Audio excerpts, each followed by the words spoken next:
I drive most of the time coachman style. When I'm out on the road especially, I just think it is a safer way to drive.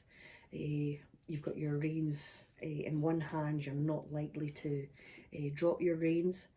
But to get myself ready for the coming season, I start in the house. As you can see, I'm sitting in a nice comfy chair in the sitting room.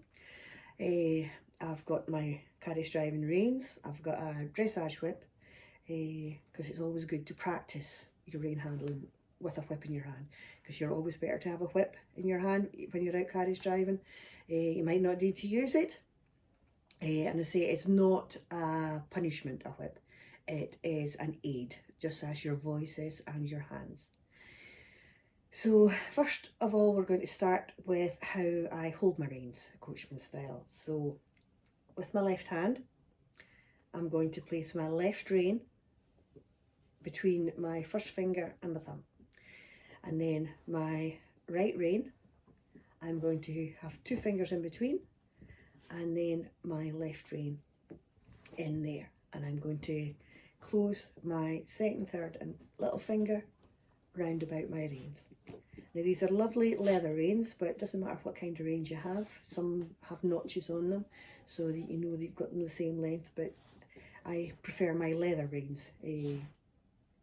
Just it's a nice feel, they're a nice weight in them, and I can slide them up and down to adjust the length of them. So sitting up nice and tall on my chair, I have about, my thumb is facing my tummy, and I've got about 6 inches between my hand and my tummy. This means that without moving my hands on the reins, I can lengthen and shorten my reins, which is very handy when you're not having to do big movements. If you're just driving along the road and all you're having to do is just turn your hand slightly, just to keep the horse in the centre of the road. Now, so the first thing we're going to do is take up the tension in our reins. There's 2 ways you can do this, either by holding the reins behind your left hand and sliding your left hand up. That allows you to take up a length of reins, or the other way is putting your right hand forward, again 2 fingers between the reins, and slide your left hand up to meet it.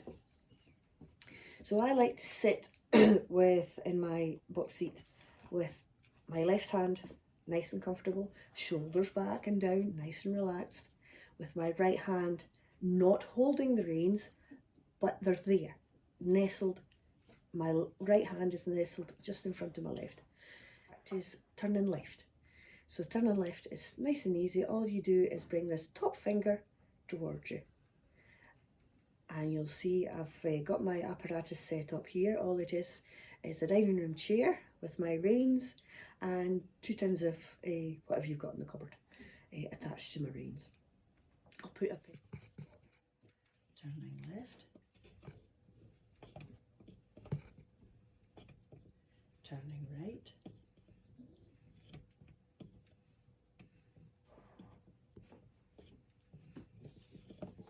doing a larger,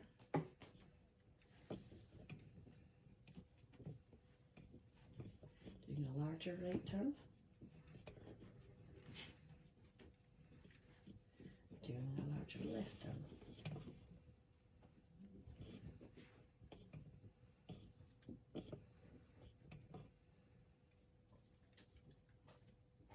So turning left, it's not a big movement, and it's amazing how much of a turn you can get from that small movement. And you just sit and you practice doing this 2 or 3 times. Just to you can see your rein going up and down, you can see your can of soup going up and down. So that's turning left, or just asking the horse to come over to the left. So turning right, you're wanting your right rein to come towards you. So again, trying to keep this top rein still, because you still want to keep the contact. All you're doing is bringing that bottom rein towards you. And again, up my right hand is always there if I need it. So we're coming up to a junction, so you need to make a bigger turn.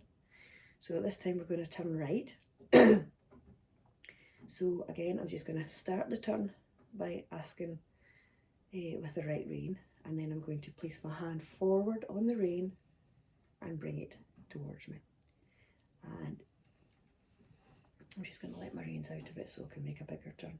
So to put your right hand forward onto the reins, and you can make quite a big turn. You can do a 360 turn if you need to, right angle turn, and it's just nice and gentle. You don't let your rein go like that because that's just letting the pressure back onto the horse. Excuse me. So just a nice gentle ask and then give. Same for turning left.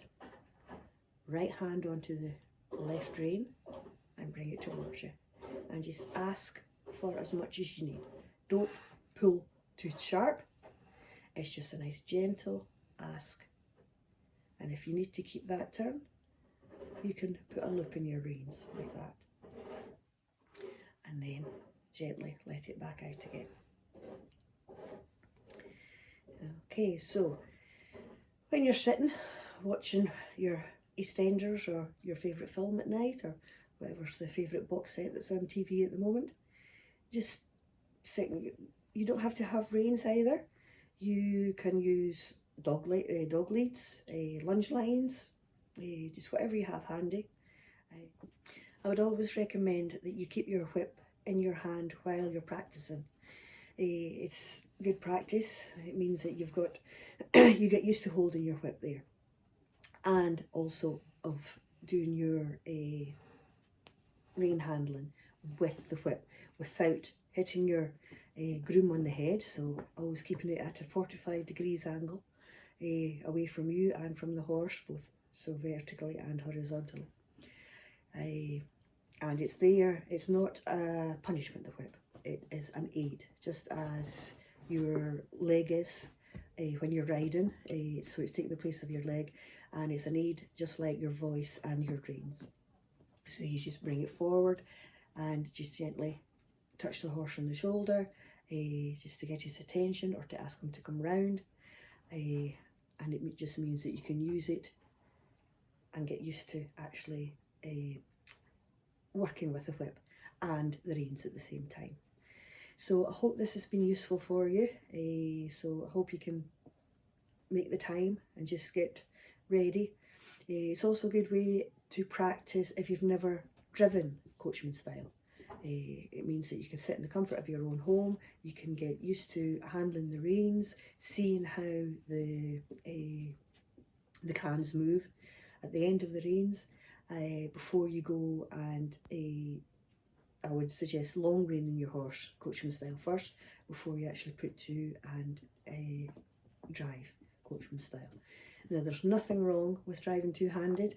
I do it quite a lot, especially in competitions, but I do feel that for driving out on the road, you're less likely to drop a rein because you've got your reins in your left hand and you're sliding them up, and you can't see that, sliding them up and down, so you're not actually letting go. If you're driving two-handed and you were to drop your rein, by the time you have bent down into the well of the gig, picked up your rein and got it back again, you could either be in the ditch or on a car. So my preferred method, as I say, everyone has their own opinions, but for safety, for driving on the road, I would always suggest driving coachman once you've mastered the skill. I hope that's been helpful to you. If you've got any comments or would like me to go over anything again, just send me a wee direct message and I'll get back to you. Thanks very much for watching, and all the best for the 2024 Carriage driving season. Thank you.